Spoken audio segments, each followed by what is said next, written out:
Hello anime lovers, स्वागत है आपका वाइपर एनीमे एक्सप्लेन्ड चैनल पर। और आज हम देखेंगे वन पंच मैन सीजन 2 के एपिसोड नंबर 5 को।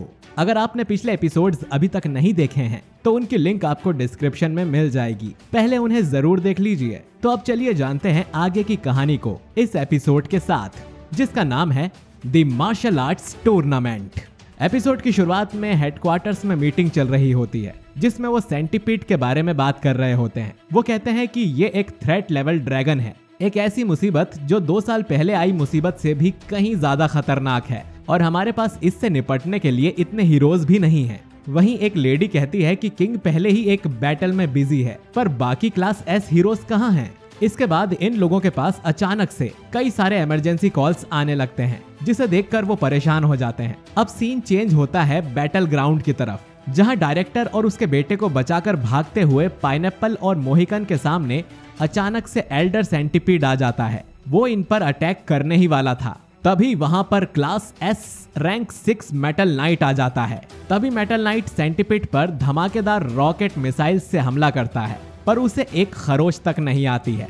मेटल नाइट कहता है कि उसका आर्मर बहुत शक्तिशाली है। वहीं पाइनएप्पल और मोहिकन के सामने दूसरे मॉन्स्टर्स आ जाते हैं, जिसमें से एक मॉन्स्टर राइनो रेसलर कहता है कि तुम्हें क्या लगा तुम हमसे बच पाओगे।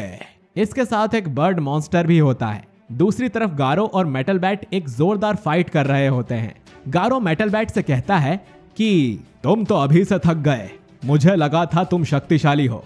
ये सुनकर मेटल बैट गुस्से में अपने बैट से उस पर अटैक कर देता है, लेकिन गारो उससे बच जाता है और पलटवार करता है, जिससे मेटल बैट के सर से बहुत सारा खून बहने लगता है। पर फिर भी मेटल बैट खड़ा रहता है। इसे देख गारो कहता है कि इतना खून बह जाने के बाद भी तुम होश में कैसे रह सकते हो। तभी मेटल बैट उस पर और भी ज्यादा पावरफुल अटैक्स करने लगता है, जिसे देखकर गारो मन में सोचने लगता है कि इसके अटैक्स तेज कैसे हो रहे हैं, जितनी बार इसे चोट लगती है ये और शक्तिशाली कैसे हो जाता है। मेटल बैट कहता है कि ये मेरी फाइटिंग स्पिरिट है जो मुझे हौसला देती है, तो चलो इसे जल्दी खत्म करते हैं, क्योंकि मुझे एल्डर सेंटीपीड से भी 2-2 हाथ करना है। कुछ देर लड़ने के बाद मेटल बैट अपने किलर मूव ब्रूटल टॉर्नेडो से गारो पर वार करता है। 2 कदम पीछे हटते हुए गारो कहता है कि ऐसे बचकाने अटैक्स मेरा कुछ नहीं बिगाड़ सकते, और वो अपने मार्शल आर्ट के मूव से मेटल बैट के टॉर्नेडो को रोक देता है और उसके पेट में एक जोरदार पंच मारता है, जिससे वो जमीन पर चारों खाने चित हो जाता है। गारो अपने मन में कहता है कि टैंक टॉप मास्टर और ये मेटल बैट एक मार्शल आर्टिस्ट के सामने ये कुछ भी नहीं है, और मैंने दोनों को आसानी से ही ठिकाने लगा दिया।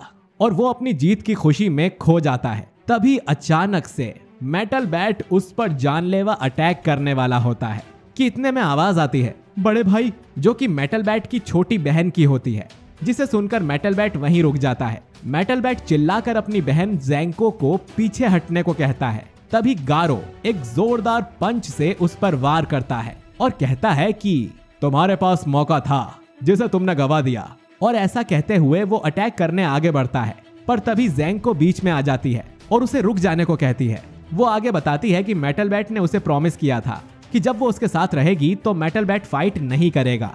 गारो कहता है कि वो उनके रूल्स क्यों माने, पर ज़ेंको कहती है कि लड़ाई खत्म हो चुकी। अब ज़ेंको की बात सुनकर गारो सच में रुक जाता है और कहता है कि मेरे पास फालतू चीजों के लिए टाइम नहीं है, और वो वहां से जाने लगता है। ज़ेंको मेटल बैट से फिर घर चलने को बोलती है, क्योंकि शहर में कई सारे मॉन्स्टर आ गए हैं। पर मेटल बैट उसे मना करते हुए एल्डर सेंटीपीड से लड़ने जाना चाहता था। इससे ज़ेंको मेटल बैट के सिर के पीछे जोरदार हाथ मारती है, जिससे वो बेहोश होकर जमीन पर गिर जाता है। वहीं गारो पर नजर रखे हुए जेलीफिश और बर्ड मॉन्स्टर कहते हैं कि ये तो हीरो हंटर है। फिर जेलीफिश की नजर ज़ेंको पर पड़ती है, तो वो उसे किडनैप करने का सोचता है, पर गारो पीछे से आकर उसे एक पंच देता है, जिससे वो बिखर जाता है। फिर बर्ड मॉन्स्टर भी वहां पहुंच जाता है और गारो को मॉन्स्टर एसोसिएशन में शामिल होने का न्योता देता है, जिसे गारो ठुकरा देता है। बर्ड मॉन्स्टर गारो से कहता है कि एक दिन हम जरूर मिलेंगे, और दोनों मॉन्स्टर वहां से चले जाते हैं। वहीं शहर में कई मॉन्स्टर आ गए थे, जिनसे छोटी क्लास के हीरोज लड़ रहे थे।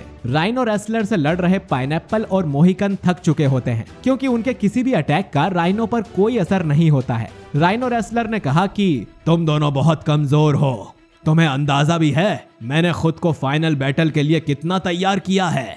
तभी ऊपर से उड़ता हुआ बर्ड मॉन्स्टर राइनो से कहता है कि जल्दी लड़ाई खत्म करो और बंदियों को उठाओ, हमें निकलना है। राइनो ने बोला कि वो तो मेटल नाइट से भी लड़ने वाले थे, उसका क्या हुआ? जिस पर बर्ड मॉन्स्टर कहता है कि उसे जाने दो, वो महज एक उड़ता हुआ रिमोट कंट्रोल ड्रोन है। राइनो हीरोज पर अटैक करता है और डायरेक्टर के बेटे को उठा ले जाता है। फिर बर्ड मॉन्स्टर एल्डर सेंटीपीड से भी कहता है कि जाने का वक्त हो गया है, जिसे सुनकर सेंटीपीड जमीन के अंदर जाने लगता है, पर मेटल नाइट भी उसके साथ चिपककर अंदर चला जाता है। वहीं दूसरी ओर गेंजी भी एक मॉन्स्टर का सामना कर रहा होता है और उसके स्टंट रोड का एक शक्तिशाली लेडी मॉन्स्टर पर कोई असर नहीं होता, जिससे वो कहती है कि इसमें तुम्हारी कोई गलती नहीं है।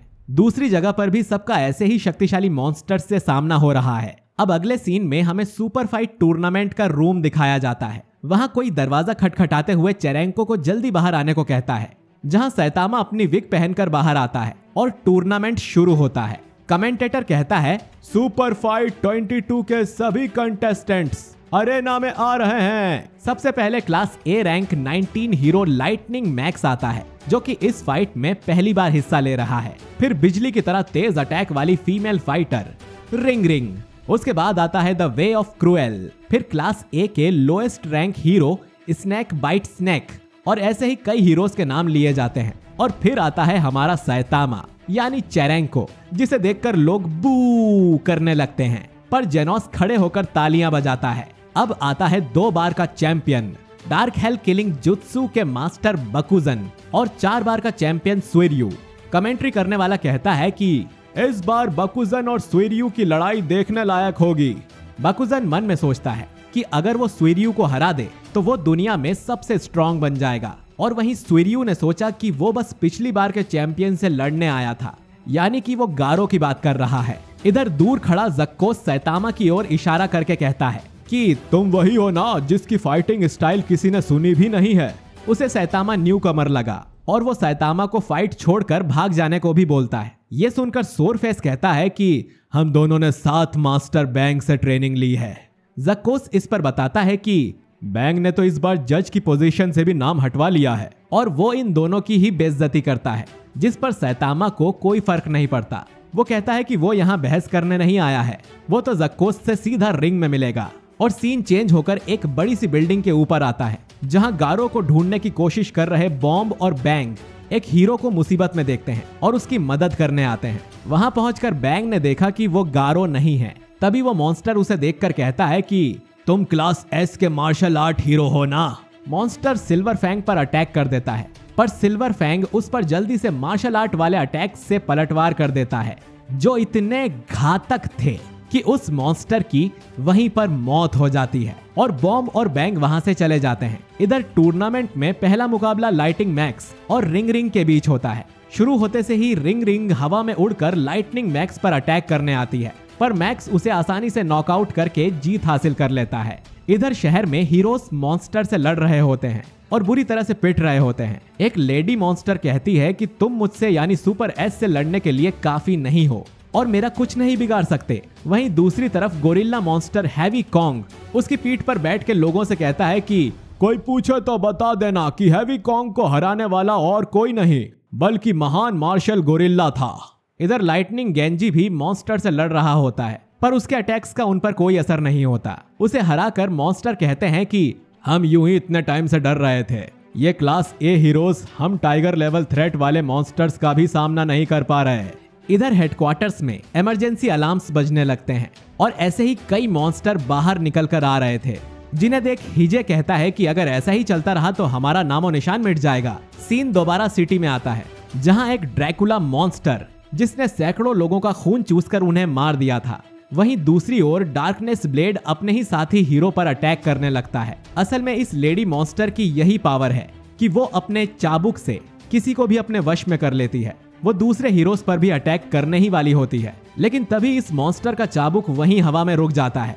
ये काम किया था क्लास बी रैंक 1 हीरो फुबुकी ने, और अपना कोट उतारते हुए फुबुकी कहती है कि मुझे तुम्हें बस मारना है और ये सभी हीरोज तुम्हारे चंगुल से छूट जाएंगे। ये तो बड़ा आसान है। सीन चेंज होता है अरेना की तरफ। अब दूसरा मैच शुरू होने वाला होता है, जो कि जक्कोस और चेरेंको यानी कि सैतामा के बीच है।